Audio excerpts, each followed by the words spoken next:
what are we talking about? Peter Mandelsohn, right? So, right, this is how it is. Uh, there was an article in 2023 in the Financial Times that went through Peter Mandelsohn's connections with Jeffrey Epstein, and they're very weird. And it's worth mentioning that Jeffrey Epstein sort of left, sorry, Peter Mandelsohn left politics for a while. And then when Starmer became prime minister, he came back and is now ambassador to the United States to Donald Mhm. Trump. And it's just quite crazy how this guy is just so integral to the sort of New Labour project. But anyway, so Jeffrey Epstein famously called Peter Mandelsohn Petey. And what's come out recently in these birthday letters is that Peter Mandelsohn referred to him as my best friend or my best pal. And so they were close. They until his death they were close for like 20 years, if not more. Um, and I'll just read you a bit from the Financial Times article. Links between Peter Mandelsohn and Jeffrey Epstein detailed in JP Morgan Report 2023. So JP Morgan well, Jeffrey Epstein banked for JP Morgan and they did an internal report to find out Oh, and then they how released it publicly, deliberately. Or fucked they were. I think so, or it was leaked. I don't know. Who cares? The article begins. The extent of Jeffrey Epstein's contact with former UK Cabinet Minister Lord Peter Mandelsohn is laid bare in a newly released report that describes repeated meetings between the disgraced financier and politician he knew as Petey. The internal JP Morgan report from 2019, filed to a New York court on Tuesday, found that Jeffrey Epstein appears to maintain a particularly close relationship to Prince Andrew, the Duke of York, and Lord Peter Mandelsohn, a senior member of the British government. It suggests that in June 2009, when he was the UK business secretary, Peter Mandelsohn stayed at Epstein's lavish townhouse in Manhattan while the financier was in prison for soliciting prostitution, including from a minor. wow, that was Mandelson in 2009. Yeah. Also in 2009, when Epstein was serving an 18-month sentence at the private wing of a Palm Beach County stockade for soliciting a young girl, Epstein wrote in an email to Jess Staley, who was like a banker at JP Morgan, but was also his private banker at some point. Anyway, he's constantly contacting this guy. Um, he wrote, Peter, as in Peter Manson, will be staying at 71st, which I think is the address in Manhattan, over weekend. Do you want to organize either you or you and Jamie quietly? Up to you. Jamie, this is also quoting the Financial Times. Jamie is an apparent reference to JP Morgan chief executive Jamie Dimon. Ah. Staley replied to Epstein that he would come if he was in town, but Dimon was in Asia. So, yeah, Peter Manson knew Jeffrey Epstein even after he was convicted in the early noughties. He was staying at his house a lot in Manhattan and having meetings seemingly organized for him. This is a common thing that happens is that Epstein is involved in helping people meet other people. And I think Mm, that's why he was so useful. Uh, mm. and I think someone like Mandelson, it's really hard to like think. It's naively thought it's just a really powerful guy that's good to know.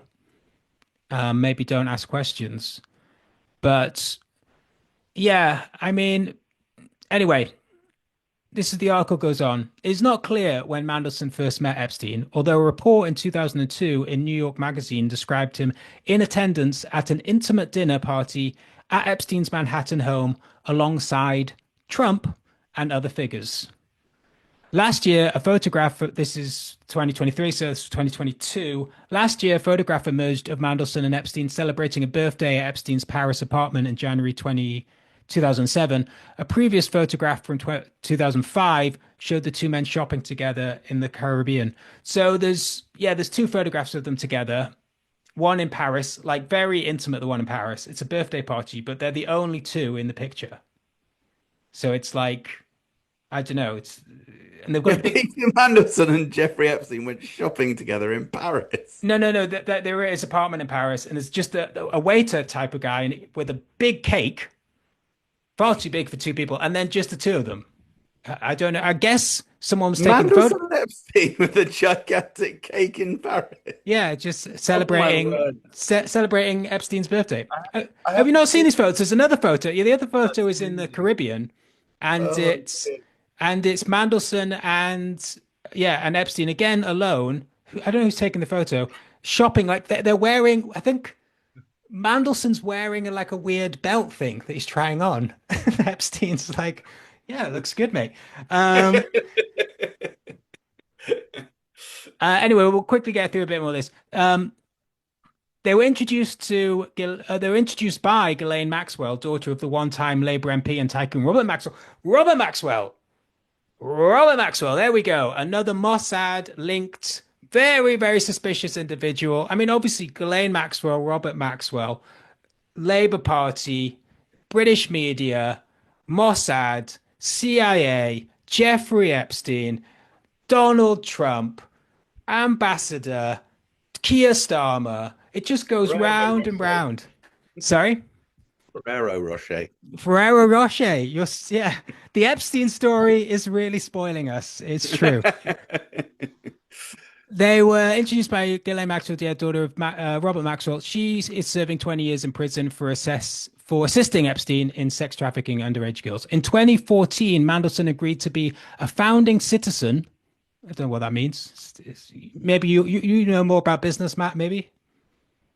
A founding citizen of the Terramar Project, a non-profit ocean conservation group founded by Ghislaine Maxwell that had financial support from Epstein. Epstein also arranged meetings between Staley, that weird banker guy, Mandelson, and Alistair Darling at Davos in 2010 when Darling was chancellor. Alistair Darling denies that they met, saying, "Why would I meet him?" And that's really stupid thing for Darling to say because half the people he knows that are in power in his government have all met him. So there is obviously a reason to meet him. Nothing suspicious about that, you have to admit. Madison's dealings with the super rich have long been his Achilles heel, forcing him into resignations on two occasions in the early days of his new Labour career. Yeah. So one last thing I want to say is the Financial Times article makes two interesting points. The emails, also these are the emails that are in this report from Epstein. The emails also offer insight into how Mandelson swapped politics for business after Labour lost the general election on May 6, 2010. It was not until November 2010 that Mandelson set up his own business, Global Counsel, which has now blossomed into an advisory firm with international reach. But his thoughts had already turned to business within days of Labour's election defeat. Yeah.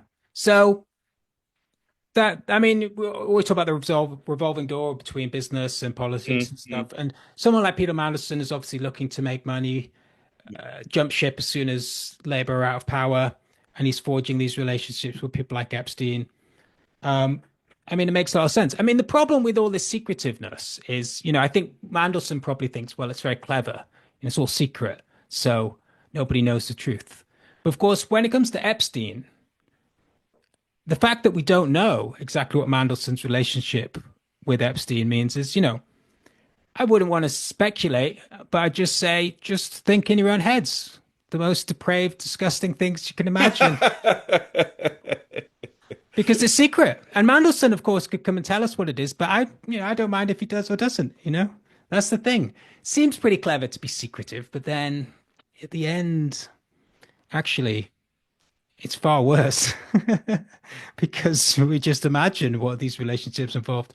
Anyway, so that's Peter Mandelson, who's very, very unpopular with the Labour Party, very, very unpopular in the country. Inexplicably now the ambassador to Trump's America at the very time that all this Epstein stuff is going down. It's all very bizarre. The other thing I just want to mention about Epstein and Trump is I think the main thing that people are finding that's so bizarre is that when Trump came into power, there were a lot of people in his administration now and when he was previously in power that are very linked to Epstein, which would make you think, well, why the hell would he follow this, pursue this avenue?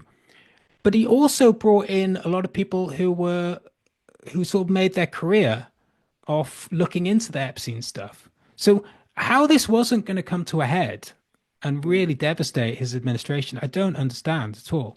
Like one of the bizarrest things that saw was this thing. So do you know Howard Lutnick? He's what is he? Trump's commerce secretary, right? So when Les Wexner got Epstein that famous that now famous house, massive house. Some say it's the biggest house. I sound like Donald Trump. Some say it's the biggest house in Manhattan. Um, his neighbor was Howard Lutnick, and Howard Lutnick apparently bought his part of the property from a shell company owned by Epstein and Wexner. And he is now the Commerce Secretary under Trump. And Trump was standing on some tarmac about to go onto Air Force One, being questioned about Epstein and why he thought it was so boring and shouldn't be investigated anymore. He was on the tarmac, he was trying to say that, while next to him was Lutnick, who's directly implicated in what's going on. So it's kind of insane. I mean, the other one is, I mean, there's loads, but another one is Alexander Acosta, who was the person who Oh, the attorney. the I attorney, think. and this is the most. So he's the attorney in Florida that gave this sort of sweetheart deal thing when Epstein was initially charged, um, where he got off very lightly considering the crimes that he'd committed. And there was this famous Daily Beast quote. Apparently, Acosta said that he was told not to take things further because Epstein was part of intelligence or of intelligence or something. I don't know if Acosta denies that these days. But anyway, he was then in the Trump administration, in the first Trump administration, when Epstein was killed. So these people just seem to come back and forth. The other ones, of course, are who's that guy? I wrote it down because I'm so bad with names. When really early on in Epstein's career, he oh yeah, the other thing to mention about Alexander Acosta now is that he's a board member of Newsmax, a Trump supporting news organization that is heavily going with Trump's line on this. One of the few things that is. No, who's the guy who, when Epstein got his job at the Dalton School, have you heard about this link? One of his first jobs. Who's the name of the guy? Let me see if I can find it. Uh, so the guy that ran the school, Barr, Willie, Bill Barr. So he was his father ran the school that got Jeffrey Epstein his first job as a teacher, even though Jeffrey Epstein didn't even have a degree. And William Barr's father was also involved in the precursor to the CIA. He worked for, he's like so old, he was in like World War II. And his son, Bill Barr, he was the Attorney General under Donald Trump at the time of Jeffrey Epstein's death. And Bill Barr also worked for the CIA earlier in his life. Sauron. Say again? Bilbo also worked for Sauron. Sauron. Yeah. Anyway, I find it all fascinating personally. No? Yeah, well, it's fascinating for about 45 minutes and it Is gets right on my nerves. Yeah, I know what you mean. Like it's kind of tenuous. Yeah. That it's like, what do you do with that information? That his father was like the guy that ran the school, 30 years Yeah. ago. That it is kind of, yeah. It gets annoying after a while.